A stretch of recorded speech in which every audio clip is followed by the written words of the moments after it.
Good afternoon बच्चों। अभी तक हम लोग गद्य खंड के 2 बैलों की कथा के बारे में पढ़े। आज हम लोग काव्य खंड के पाठ 10 वाक पढ़ेंगे। वाक का अर्थ होता है वाणी। पाठ 9 शब्द आप पढ़ चुके हैं। पाठ 9 शब्द में कबीरदास जी ने ईश्वर भक्ति का ही वर्णन किया है। उसी तरह ललगत जी ने भी ईश्वर भक्ति का ही एकमात्र मोक्ष की प्राप्ति बताया है। सबसे पहले हम लोग ललधर जी की जीवन परिचय के बारे में पढ़ेंगे, फिर उनके द्वारा लिखा हुआ वाक्य के विषय में जानेंगे। आइए सबसे पहले देखते हैं ललधर जी का जीवन परिचय। कश्मीर भाषा की लोकप्रिय संत कवित्री ललधर का जन्म सन 1320 ईस्वी के लगभग कश्मीर स्थित पामपोर के सिमपुरा गांव में हुआ था।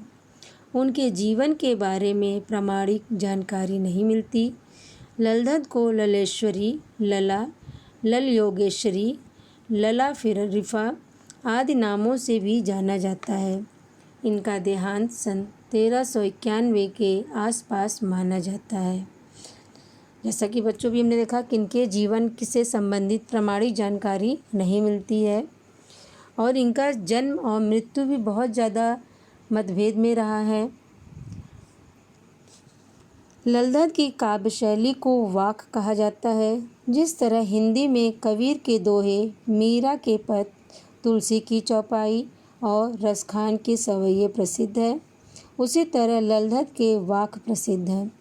अपने वाकों के जरिए उन्होंने जात और धर्म की संकीर्णताओं से ऊपर उठकर भक्ति के ऐसे रास्ते पर चलने पर जोर दिया है जिसका जुड़ाव जीवन से हो। उन्होंने धार्मिक आडंबरों का विरोध किया और प्रेम को सबसे बड़ा मूल्य बताया। लोक जीवन के तथ्यों से प्रेरित ललधर की रचनाओं में तत्कालीन पंडिताओं भाषा, संस्कृत और दरबार के बोझ से दबी फारसी के स्थान पर जनता की सरल भाषा का प्रयोग हुआ है।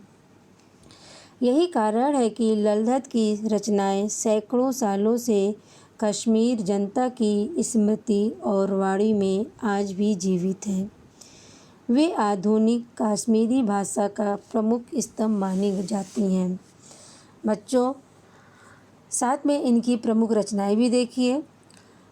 ललधर ने वाक शैली में काव्य रचना की।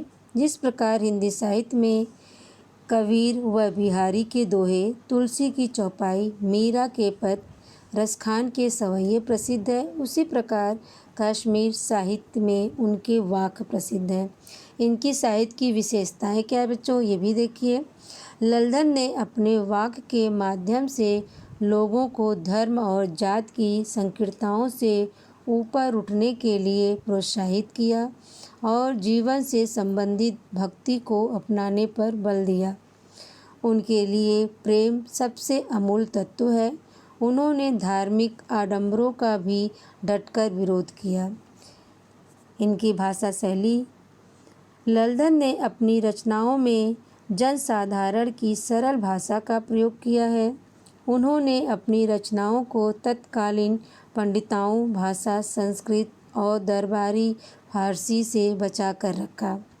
परिणाम स्वरूप सैकड़ों सालों से आज भी कश्मीरी जनता की स्मृति और वाणी में उनकी रचनाएं जीवित हैं। उन्हें आधुनिक कश्मीरी भाषा का महत्वपूर्ण स्तंभ माना जाता है। ललधर के वाक का सार क्या है, ये देखिए। ललधर कश्मीरी भाषा की प्रथम संत कवित्री थी। उनकी रचनाओं का कश्मीरी जनता पर गहरा प्रभाव है। लोक तत्व उनकी लोकप्रिय शैली वाक का मूल आधार है। ललधर की रचनाओं से परिचित होते ही भक्तिकाली की व्यापक जनचेतना का बोध होता है। ललधर की रचनाएं ईश्वरी बोध से ओतप्रोत है। भक्ति काल के प्रमुख कवियों की भांति वे भी ईश्वर प्राप्ति की आकांक्षा से प्रयासरत हैं। वे अपने जीवन रूपी नाव को रस्सी के कच्चे धागों से इसलिए खींच रही हैं क्योंकि उन्हें भवसागर पार कराने वाले पर पूर्ण विश्वास है। सारे प्रयास व्यर्थ होने के पश्चात भी उन्हें एकमात्र सहारा ईश्वर से प्राप्त है। कवित्री व्यक्ति के व्यक्तित्व के समभावी होने के पक्ष में है। वे उस व्यक्ति को श्रेष्ठ मानती हैं जो सुख दुख दोनों ही स्थितियों में इंद्रियों को नियंत्रित कर समभावी रहता है। ऐसे लोगों के लिए ही मुक्ति का द्वार खुला होता है। वे जीवन के भटकाव एवं भ्रम को ईश्वर भक्ति की सबसे बड़ी बाधा मानती हैं। सीधी राह चलने के स्थान पर टेढ़ी राह व्यक्ति को गंतव्य से दूर ला पटकती है।